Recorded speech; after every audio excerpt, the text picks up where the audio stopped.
Well, folks, here we again for the weekly forecast, and of course I've been gone for the last 2 weeks, so I'd like to thank Martha for subbing in for me last week. As we go forward in time, we're looking at a storm system moving into the Central Plains. That's been impacting us the last couple of days and will continue through this weekend. But more importantly, the precipitation that's come out of this event is very welcome, simply because if we look over the last couple of weeks, there's been many locations in the state that have received less than an inch of precipitation. Typically, we would expect to receive at least an inch of moisture a week. And then there are some areas in north central and northeast Nebraska that have had a little bit too much of a good thing, and we continue to see some issues in terms of getting out in the fields and getting the crops planted in a timely fashion.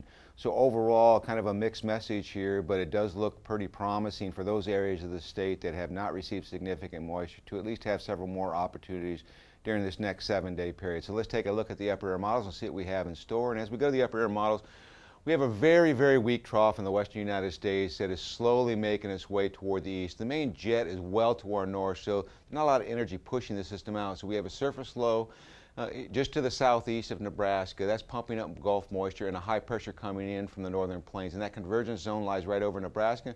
We expect thunderstorms to fire up today with some potentially heavy. And as we go into tomorrow, that wave tries to lift out a little bit. It's a little weaker. That low moves slightly to our east, more toward southeastern Iowa. There's still going to be quite a bit of moisture to wrap around this. And it looks primarily it's going to impact more of eastern Nebraska and all of Iowa.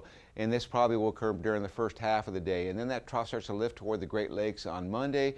We see surface lows to our south, but with that high pressure moving into our region, the return flow around that high pressure system will not be significant enough to generate much in the way of active precipitation. Most of the main precipitation move to the east of us. And then as we get into Tuesday, we get a trough carving out in the Great Lakes. We have another trough trying to form in the west, and we have a series of low pressure systems indicated at the surface. And that should help to pump up a little bit of moisture, and we'll start to see a convergence storm or a warm front start to lift into our region. So we start to see some precipitation, particularly across southern Nebraska. And that upper air low tends to strengthen slightly over the western United States, kind of stationary. We'll see some surface lows forming in the high plains region, and that's going to, again, move some moisture up. So we have another excellent opportunity for precipitation statewide as we go into Wednesday before we start to see that trough kind of losing some of its potential and moving toward the northeast. That will still leave a surface low in southwestern Kansas that will leave enough moisture coming to the north to generate thunderstorms during the main heating of the afternoon, but the primary focus of precipitation will be over the northern plains and northern Rockies. And then by Friday, this trough starts to make its way toward the Great Lakes.